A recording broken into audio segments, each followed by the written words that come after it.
Ayurvedic AIIMS और 7 high speed rail corridor बनेंगे। वित्त मंत्री निर्मला सीतारमण ने रविवार को बजट पेश किया। वित्त मंत्री के 85 मिनट के भाषण में आम आदमी के लिए कोई बड़ा ऐलान नहीं हुआ। हालांकि टैक्स फाइल करने में सहूलियत, रेलवे प्रोजेक्ट और आयुर्वेदिक एम्स जैसी नई बातें कही गई हैं। बजट की 7 बड़ी घोषणाएं। पहली बड़ी घोषणा की बात करें तो इनकम टैक्स स्लैब में कोई बदलाव नहीं। हालांकि रिवाइज्ड रिटर्न फाइल करने के लिए 3 महीने का ज्यादा समय दिया गया है, यानी अब 31 दिसंबर के बदले 31 मार्च तक रिवाइज्ड रिटर्न फाइल कर सकते हैं। दूसरी बड़ी घोषणा 7 हाई स्पीड रेल कॉरिडोर की घोषणा की गई है। इनमें मुंबई पुणे, पुणे हैदराबाद, हैदराबाद बेंगलुरु, हैदराबाद चेन्नई, चेन्नई बेंगलुरु, दिल्ली वाराणसी और वाराणसी सिलीगुड़ी शामिल है। तीसरी, कैंसर की 17 दवाओं पर से आयात शुल्क हटाया गया है। वहीं 7 दुर्लभ बीमारियों की दवाइयां भी ड्यूटी फ्री कर दी गई हैं। चौथी बड़ी घोषणा की बात करें तो 3 आयुर्वेदिक एम्स खोले जाने की घोषणा की गई है। साथ ही मेडिकल टूरिज्म को बढ़ाने के लिए 5 मेडिकल हब भी बनेंगे। पांचवी बड़ी घोषणा 5 लाख से ज्यादा आबादी वाले टियर 2 और टियर 3 शहरों के विकास के लिए 12.2 लाख करोड़ रुपए खर्च करने का ऐलान किया गया है। छठी, 15,000 सेकेंडरी स्कूलों और 500 कॉलेजों में कंटेंट क्रिएटर लैब्स बनाई जाएंगी। सातवीं बड़ी घोषणा की बात करें तो करीब 800 जिलों में लड़कियों के लिए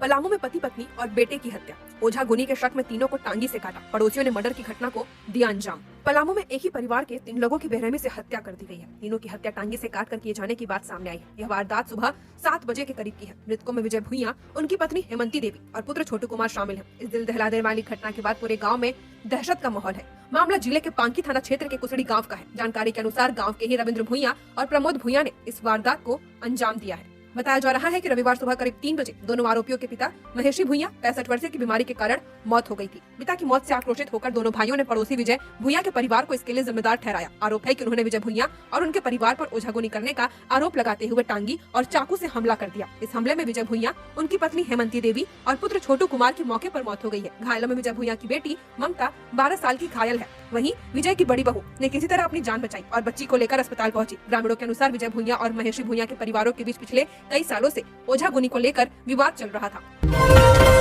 पुरी में समुद्र में हादसे में रांची के रहने वाले मां बेटे की मौत। तेज लहर की चपेट में आए दोनों।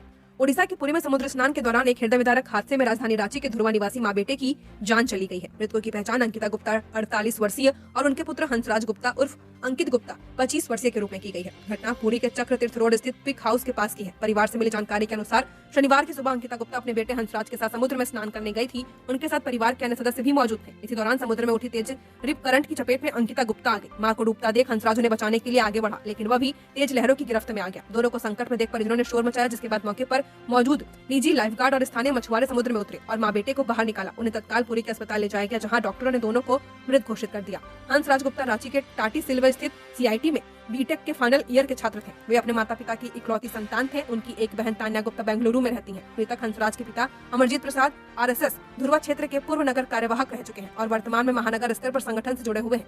वे रांची में रहकर दुकानों में सामान सप्लाई का कार्य करते हैं। मुख्यमंत्री हेमंत सोरेन असम दौरे पर। महासभा में आदिवासी मुद्दों को प्रमुखता से उठाएंगे। मुख्यमंत्री हेमंत सोरेन आज असम के लिए रवाना हो चुके हैं। वे ऑल असम आदिवासी स्टूडेंट्स एसोसिएशन द्वारा आयोजित महासभा 2026 के कार्यक्रम में बतौर मुख्य अतिथि शामिल होंगे। महासभा में मुख्यमंत्री हेमंत सोरेन आदिवासी समुदाय के अधिकार, स्थापन और सामाजिक न्याय से जुड़े मुद्दों को प्रमुखता से उठाएंगे। कार्यक्रम के मंच से वे असम के विस्थापित आदिवासियों के सवालों को मजबूती से उठाकर उनकी आवाज बनने का प्रयास करेंगे। हाल के दिनों में असम को लेकर झारखंड मुक्ति मोर्चा की गतिविधियां तेज हो चुकी हैं। पार्टी नेतृत्व लगातार क्षेत्रीय और आदिवासी मुद्दों पर सक्रिय नजर आ रहा है। राजनीतिक विशेषज्ञों का कहना है कि इससे संकेत मिल रहे हैं कि झामुमो आगामी असम चुनाव में अपनी संभावनाओं का जायजा ले रहा है। अवैध पशु तस्करी पर लातेहार पुलिस का शिकंजा। 2 पिकअप वाहन जब्त, 20 पशु बरामद, 6 लोग गिरफ्तार।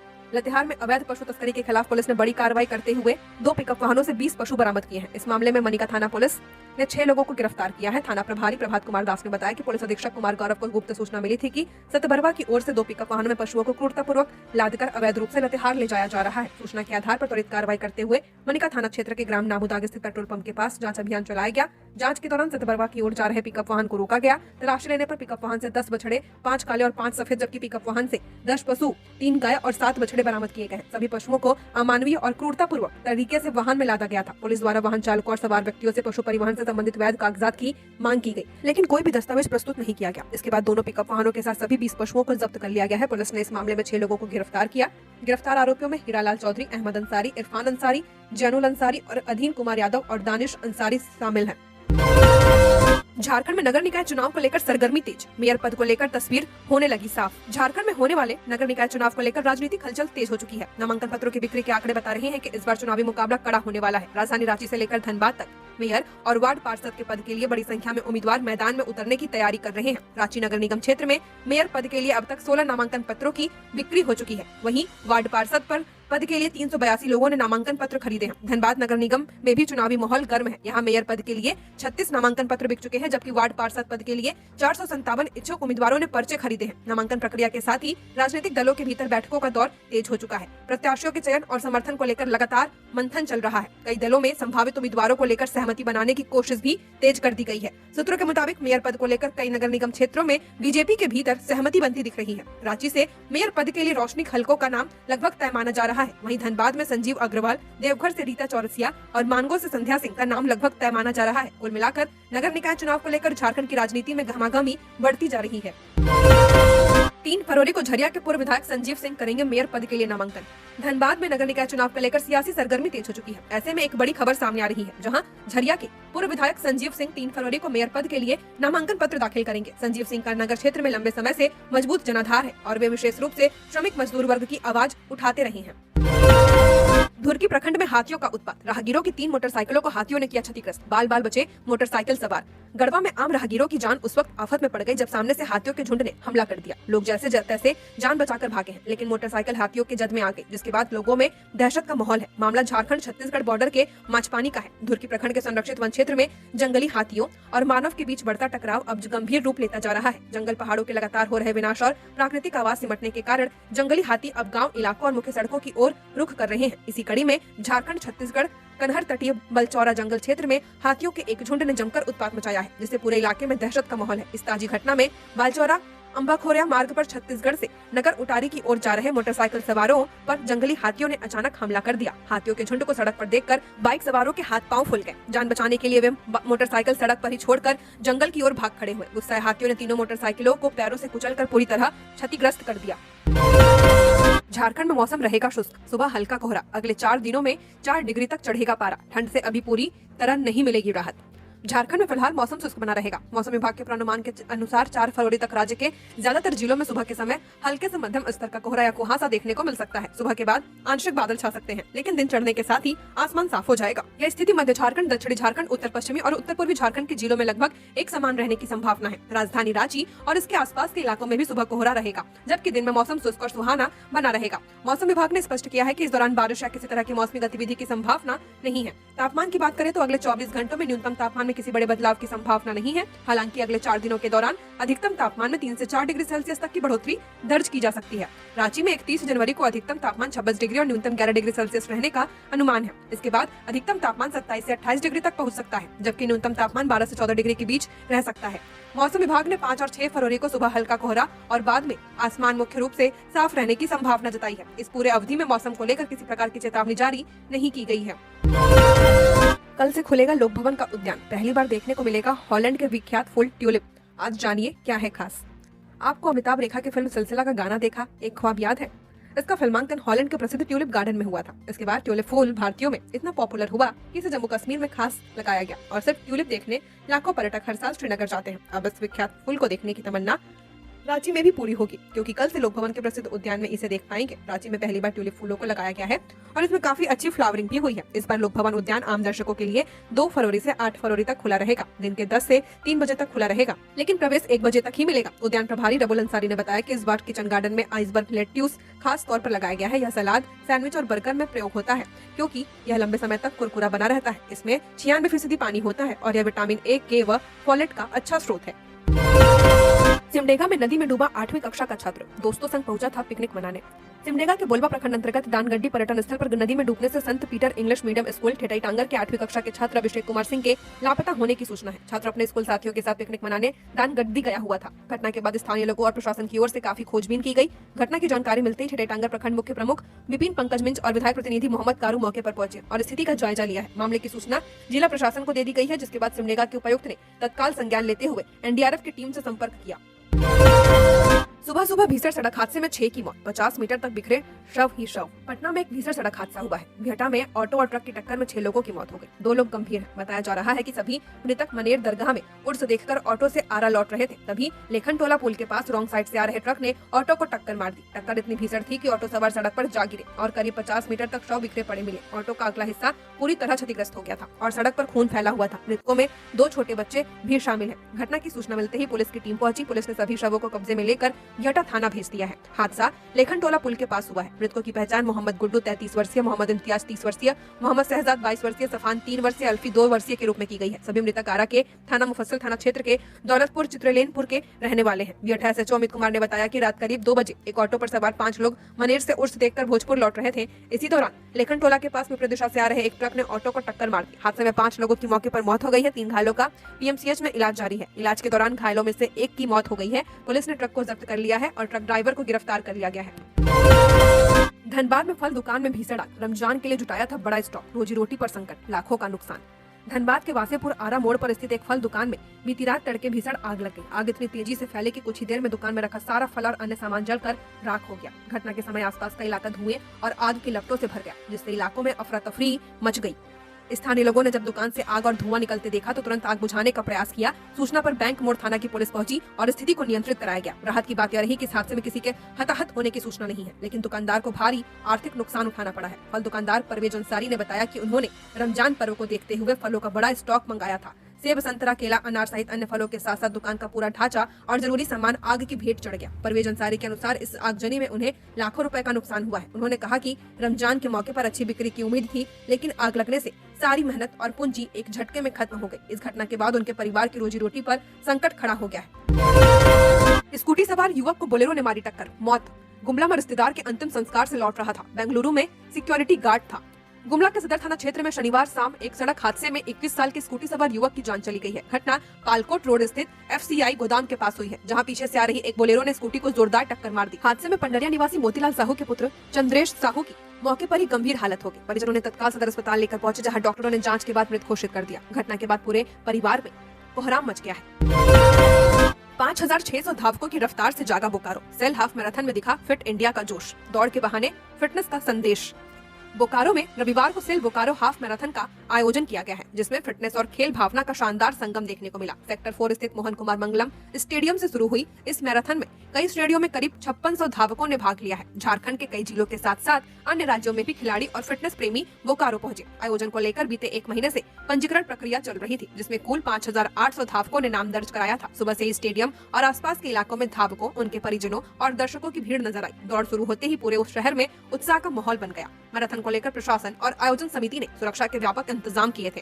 सुबह 6 बजे से शहर के प्रमुख मार्गों पर बैरिकेडिंग की गई थी। मोहन कुमार मंगलम स्टेडियम से पत्थर कट्टा चौक और सेक्टर 5 हटिया चौक तक यातायात व्यवस्था में बदलाव किया गया था, ताकि धावकों को सुरक्षित और निर्बाध मार्ग मिल सके। मैराथन में 5 किलोमीटर, 10 किलोमीटर सहित अन्य दूरी की दौड़ें आयोजित की गई थी। दुमका से आए धावक सुनील कुमार ने 10 किलोमीटर दौड़ में हिस्सा लिया और कहा कि ऐसे आयोजनों से खिलाड़ियों को आगे बढ़ने का मंच मिलता है।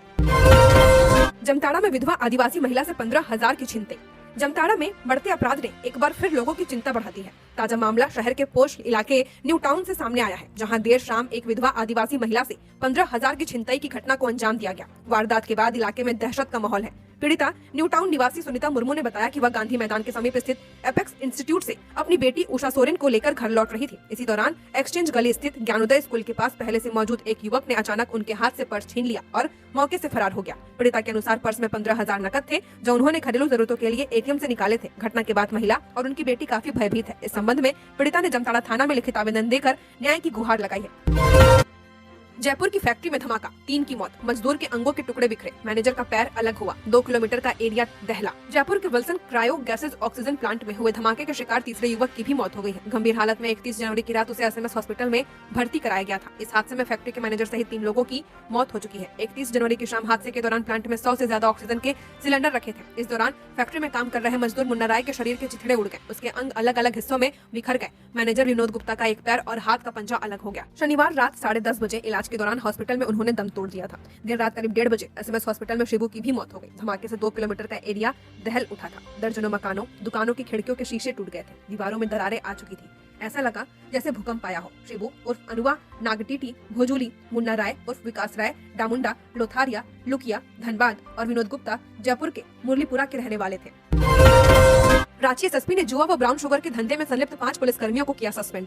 रांची एसएसपी राकेश रंजन ने 5 पुलिस पदाधिकारी व कर्मियों को सस्पेंड कर दिया है। इन पर जुआ के खेल में मदद करने और प्रतिबंधित नशीले पदार्थ ब्राउन शुगर की बिक्री को संरक्षण देने के गंभीर आरोप है। सभी के खिलाफ विभागीय जांच शुरू करने के निर्देश भी दिए गए। उल्लेखनीय है कि बीते दिनों सोशल मीडिया पर 2 अलग-अलग वीडियो तेजी से वायरल हो रहे थे। एक वीडियो में पुलिसकर्मी जुआ खेलने के एवज में कथित तौर पर पैसे लेते हुए दिखाई दे रहे थे। वहीं दूसरे वीडियो में एक महिला ने टाइगर मोबाइल के जवानों पर सनसनीखेज आरोप लगाए हैं। महिला का दावा था कि पुलिसकर्मी ब्राउन शुगर की बिक्री करने देने के बदले में उनसे पैसों की मांग करते हैं। इस पर एसएसपी ने कार्रवाई करते हुए 5 पुलिस अधिकारियों और कर्मियों को सस्पेंड कर दिया है। जिन जवानों को निलंबित किया गया है वे मुख्य रूप से टाइगर मोबाइल और पीसीआर वैन में तैनात थे। बोकारो में बड़ा जमीन घोटाला, 1 एकड़ की जगह 103 एकड़ दिया म्यूटेशन, सीआईडी का खुलासा। बोकारो में वन विभाग की जमीन हड़पने से जुड़े मामले को सीआईडी की जांच में यह बात सामने आई है कि भूमाफिया ने अधिकारियों के साथ मिलीभगत करके दस्तावेजों में हेराफेरी की है। इसके बाद रिकॉर्ड में छेड़छाड़ करके महज 1.03 एकड़ जमीन के म्यूटेशन को 103 एकड़ में तब्दील कर दिया गया है। मामला बोकारो के सेक्टर 12 स्थित उकरीद बस्ती निवासी इजहार हुसैन और अख्तर हुसैन से जुड़ा हुआ है, जिन पर फर्जीवाड़ा कर वन विभाग की जमीन हड़पने का आरोप है। अपराध जांच विभाग ने अपनी जांच में पाया कि आरोपियों ने अधिकारियों के साथ मिलीभगत कर राजस्व रिकॉर्ड में अपने नाम दर्ज करा लिए, जिसे म्यूटेशन केस नंबर के आधार पर आरोपियों के नाम का रिकॉर्ड में चढ़ाया गया है। वह वास्तव में डिम्पल देवी नामक महिला द्वारा दायर किया गया था, जिनका इस मामले से कोई लेना देना ही नहीं है। इसके बावजूद आरोपियों का नाम डिम्पल देवी की जगह डाल दिया गया। खुंटी में नारियल की आड़ में गांजा तस्करी का भांडाफोड़, वन विभाग की सतर्कता से लाखों का गांजा बरामद। खुंटी सिमडेगा मुख्य मार्ग कुंजला स्थित रिलायंस पेट्रोल पंप के पास वन विभाग की सतर्कता से नारियल की आड़ में की जा रही गांजा तस्करी का बड़ा खुलासा हुआ है। अवैध लकड़ी तस्करी की सूचना पर सड़कों पर वाहनों की जांच के दौरान वन विभाग की गश्ती टीम ने एक संदिग्ध ट्रक को रोका, जिसकी तलाशी में लाखों रुपए मूल्य का गांजा बरामद किया गया है। जांच के दौरान ट्रक के ऊपर बड़ी मात्रा में नारियल लदा पाया गया है, जबकि नीचे 19 बोरे में छिपाकर भारी मात्रा में गांजा रखा गया था। आशंका जताई जा रही है कि नारियल लोड कर मादक पदार्थ की तस्करी की जा रही थी। प्रभारी वनपाल प्रवीण कुमार सिंह को अवैध लकड़ी तस्करी की सूचना मिली थी। इसी सूचना के आधार पर वन विभाग की टीम ने चकनाका में जांच अभियान चलाया था। जांच अभियान के क्रम में एक 907 ट्रक को रोकने का इशारा किया गया, लेकिन ट्रक की गति और तेज हो गई, जिसके बाद वन विभाग की टीम द्वारा उस ट्रक का पीछा किया गया, जिसके पश्चात मुरहू थाना क्षेत्र के खुंटी सिमडेगा मुख्य सड़क मार्ग पर कुंजला स्थित रिलायंस पेट्रोल पंप के पास वाहन को ओवरटेक कर रोका गया। गाड़ी के रुकते ही ड्राइवर खलासी भाग निकले। इसके बाद ट्रक की जांच की गई, जिसमें चौंकाने वाली दृश्य देखने को मिले हैं। भारी मात्रा में ऊपर से नारियल में छुपाकर 19 बोरा गांजा रखा हुआ पाया गया है। इसके बाद एसडीपीओ वरुण रजक की अगुवाई में खुंटी सशस्त्र पुलिस बल वाहन तक पहुंची और पुलिस जब्त वाहन को थाने ले आई। कोडरमा वाइल्ड लाइफ सेंचुरी में अवैध अभ्रक खदान धंसने से 1 की मौत, 2 घायल। कोडरमा वाइल्ड लाइफ सेंचुरीज में अवैध अभ्रक खदान धंसने से 1 व्यक्ति की मौत हो गई और 2 घायल हो गए। खदान धंसने की घटना 28 जनवरी को हुई थी। मरने वालों को 29 जनवरी के दिन दफना दिया गया, जबकि दोनों घायलों का गुप्त रूप से इलाज कराया जा रहा है। इस खबर को पूरी तरह से दबा दिया गया है। कोडरमा वाइल्ड लाइफ सेंचुरीज में 4 स्थानों पर अभ्रक का अवैध खनन हो रहा है। इन स्थानों में सितवा, कालखतंबी, छत्तरबार और विशुनपुर नामक जगह शामिल है। बताया जाता है कि छत्तरबार इलाके के लाकर मांडवा जंगल में हो रहे अवैध अभ्रक खदान के दौरान खदान धंसा था। यह खदान रफीक उर्फ मादी मियां द्वारा चलाया जाता है। खदान धंसने से अवैध खनन में शामिल 3 लोग उसमें दब गए। खदान धंसने की सूचना के बाद खनन माफिया के सहयोग से दबे हुए लोगों को निकाला गया है। इस दौरान घटनास्थल पर ही 1 व्यक्ति की मौत हो गई है। मृतक का नाम सैफुल्ला बताया जाता है। वह छत्तरबार गांव का ही रहने वाला था। घायलों को इलाज गुप्त रूप से कराए जाने की सूचना मिल रही है। ऊर्जा विभाग की 160 करोड़ की एफडी गायब, जांच करवाएं हेमंत सोरेन, किसने लगाया बड़ा आरोप। झारखंड के पूर्व मुख्यमंत्री और नेता प्रतिपक्ष बाबूलाल मरांडी ने सीएम हेमंत सोरेन पर बड़ा आरोप लगाया है। मरांडी ने अपने सोशल मीडिया पर लिखा, टेंडर मैनेज करने और कमीशन की उगाही में उलझने के बजाय अब हेमंत सोरेन की जेएमएम सरकार ऊर्जा विभाग में सीधे खजाने पर ही डाका डाला जा रहा है। बाबूलाल मरांडी ने सरयू राय के सोशल मीडिया पोस्ट पर लिखते हुए कहा कि आप दिवंगत सुशील मोदी जी के साथ मिलकर चारा घोटाले का उद्भेदन करने वालों में अग्रणी रहे हैं और लालू प्रसाद यादव के काले कारनामों को देश के सामने लाने में आपकी अहम भूमिका रही है। आप वित्तीय अनियमितताओं की बारीकियों को भली भांति समझते हैं। सरयू राय ने सोशल मीडिया पर पोस्ट कर लिखा कि ऊर्जा विभाग झारखंड सरकार के 160 करोड़ रुपए की एफडी गायब है। विभाग ने यह एफडी किनारा बैंक और एक अन्य बैंक में किया था। परिपक्वता तिथि आने पर अधिकारी जमा निधि निकालने बैंक गए तो बैंकों ने कहा कि उनके यहाँ विभाग की कोई एफडी शेष नहीं बची है। पैसा किसने निकाला, हेमंत सोरेन जांच करवाएं। लतेहार बरवडिया के सीओ पर दबंगई का आरोप, गाड़ी चढ़ाकर दुकानदारों की सब्जियां रौंद दी। लतेहार के बरवडिया प्रखंड में शनिवार शाम उस वक्त अफरा तफरी मच गई जब अंचलाधिकारी लवकेश सिंह पर स्थानीय सब्जी बाजार में मनमानी रवैया अपनाने का आरोप लगा है। घटना स्टेट बैंक मार्ग स्थित प्रकोष्ठ चंद पेपर के सामने लगे रोजाना के सब्जी बाजार की बताई जा रही है। स्थानीय लोगों के अनुसार अंचलाधिकारी अपने वाहन के साथ बाजार स्थल पर पहुंचे थे और कथित तौर पर चालक को सब्जियों के ऊपर से वाहन निकालने का निर्देश दे दिया। आदेश के बाद वाहन आगे बढ़ा, जिससे एक गरीब सब्जी विक्रेता की दुकान पर रखी सब्जियां बर्बाद हो गई। घटना के बाद बाजार में हड़कंप मच गया। दुकानदारों का आरोप है कि अंचलाधिकारी ने उन्हें चेतावनी दी कि यदि अगले दिन भी वहां सब्जी की दुकान लगी तो उसी तरह कार्रवाई की जाएगी। इससे बाजार में भय का माहौल बन गया है। मौके पर मौजूद परवड़िया थाना के सब इंस्पेक्टर नीरज दुबे के कथित बयान को लेकर भी विवाद खड़ा हो गया है। दुकानदारों का कहना है कि उनके बयान से नाराजगी और बढ़ गई है। फिल्मी स्टाइल में जमीनी रंजिश, घर में घुसे 50 लोग, पुलिस ने ऐसे कंट्रोल किए हालात। गिरिडीह में अमूमन फिल्मों में राजघरानों का झगड़ा देखने को मिलता है। मामला खूनी होता है और कईयों की जान चली जाती है। गिरिडीह में भी कुछ ऐसी ही कहानी को अंजाम देने का प्रयास किया गया। हालांकि समय पर स्थानीय लोगों के जुट जाने और समय पर पुलिस के पहुंचने से स्थिति को कंट्रोल कर लिया गया है। यह मामला मुफस्सिल थाना इलाके के लेदा से जुड़ा हुआ है। दरअसल लेदा के पूर्व मुखिया वासुदेव नारायण सिंह के घर पर उसके ही गोतिया के लोगों ने हमला बोल दिया। लगभग 40 से 50 की संख्या में आए महिला पुरुष ने पूर्व मुखिया के पुत्र को बंधक बनाया। पूरे घर पर कब्जा करने और मारपीट किए जाते ही पूर्व मुखिया की बहू ने शोर मचाया तो लेदा गांव के दर्जनों लोग जुट गए। इस दौरान लोगों ने ग्रामीणों पर भी धावा बोल दिया, जिसमें 2 ग्रामीण घायल हो गए हैं। इधर मामले की सूचना मिलते ही गश्ती दल मौके पर पहुंची। गश्ती दल के पहुंचने के बावजूद पूर्व मुखिया के घर के अंदर दाखिल हुए लोग पुलिस की सुनने को तैयार नहीं थे, क्योंकि गश्ती दल में पदाधिकारी एक ही थे और बाकी जवान थे और हमलावरों की संख्या ज्यादा थी। वहीं ग्रामीण की भीड़ भी लगातार बढ़ती जा रही थी, जिसके बाद थानेदार के साथ पुलिस की अतिरिक्त टीम मौके पर पहुंची और स्थिति को नियंत्रित किया। रांची के लालपुर में पड़ोसियों के बीच हिंसक झड़प, बुजुर्ग की मौत। रांची के लालपुर थाना क्षेत्र में पड़ोसियों के बीच हुए विवाद ने हिंसक रूप ले लिया है। आपसी मारपीट के दौरान धक्का लगने से एक बुजुर्ग व्यक्ति गिर पड़े, जिससे उनकी मौके पर ही हालत गंभीर हो गई। घटना में बुजुर्ग मधेश्वर सिंह की मौत हो गई है, जबकि उनका बेटा अंकित सिंह भी मारपीट में घायल हो गया है। घटना की सूचना मिलते ही पुलिस मौके पर पहुंची और मामले की जाँच शुरू कर दी है। पुलिस ने इस मामले में शामिल आरोपियों को गिरफ्तार कर लिया है। फिलहाल पुलिस पूरे घटनाक्रम की जाँच कर रही है और आगे की कार्रवाई जारी है। धनबाद सदर अस्पताल में बवाल, दीवार तोड़ने की मांग पर अधिवक्ताओं और स्वास्थ्य कर्मियों में टकराव। धनबाद सदर अस्पताल की दीवार तोड़कर रास्ता और पार्किंग की मांग को लेकर धनबाद बार एसोसिएशन के अधिवक्ताओं का विरोध प्रदर्शन शुक्रवार को उग्र हो गया। तीसरे दिन जारी अधिवक्ताओं की हड़ताल के बीच आज हालात उस समय बिगड़ गए जब कथित तौर पर कुछ अधिवक्ताओं ने अस्पताल परिसर में स्वास्थ्य कर्मियों के साथ गाली गलौज की और पत्थरबाजी की है। इस घटना में एक अस्पताल कर्मचारी के घायल होने की सूचना भी मिली है। स्थिति बिगड़ते देख मौके पर धनबाद थाना की पुलिस टीम पहुंची और हस्तक्षेप कर मामले को शांत कराया है। गौरतलब है कि अधिवक्ता सदर अस्पताल की दीवार तोड़कर आवागमन का रास्ता और पार्किंग सुविधा की मांग कर रहे हैं। वहीं दूसरी ओर चिकित्सक और स्वास्थ्य कर्मी अपनी सुरक्षा को लेकर शनिवार को मौन प्रदर्शन करते नजर आए। पूरे घटनाक्रम को लेकर अस्पताल प्रशासन और स्वास्थ्य कर्मियों में रोष व्याप्त है। फिलहाल पुलिस मामले की जांच में जुट गई है और स्थिति पर नजर बनाए हुए है। ऊर्जा विभाग की 160 करोड़ की एफडी गायब, बैंकों ने किया इनकार। विधायक सरयू राय ने मुख्यमंत्री से की जांच की मांग। झारखंड सरकार के ऊर्जा विभाग में एक बड़े वित्तीय घोटाले की आशंका जताई जा रही है। जमशेदपुर पश्चिम से जदयू विधायक सरयू राय ने गंभीर आरोप लगाते हुए कहा कि ऊर्जा विभाग की लगभग 160 करोड़ की फिक्स्ड डिपॉजिट रहस्यमय तरीके से गायब हो चुकी है। यह एफडी केनरा बैंक सहित एक अन्य बैंक में कराई गई थी, लेकिन परिपक्वता तिथि आने पर जब विभागीय अधिकारी राशि निकालने बैंक पहुंचे तो उन्हें हैरान करने वाला जवाब मिला है। विधायक सरयू राय के अनुसार संबंधित बैंकों ने स्पष्ट रूप से कहा कि उनके यहाँ ऊर्जा विभाग के नाम से कोई एफडी शेष नहीं है। बैंकों के इस जवाब ने पूरे मामले को और भी संदिग्ध बना दिया है। सवाल यह उठता है कि यदि एफडी थी ही नहीं या पहले ही निकाल ली गई तो राशि किसने और किसके आदेश पर निकाली। इस पूरे प्रकरण में विभागीय अधिकारियों की भूमिका भी संदेह के घेरे में आ चुकी है। उन्होंने मुख्यमंत्री हेमंत सोरेन से मांग की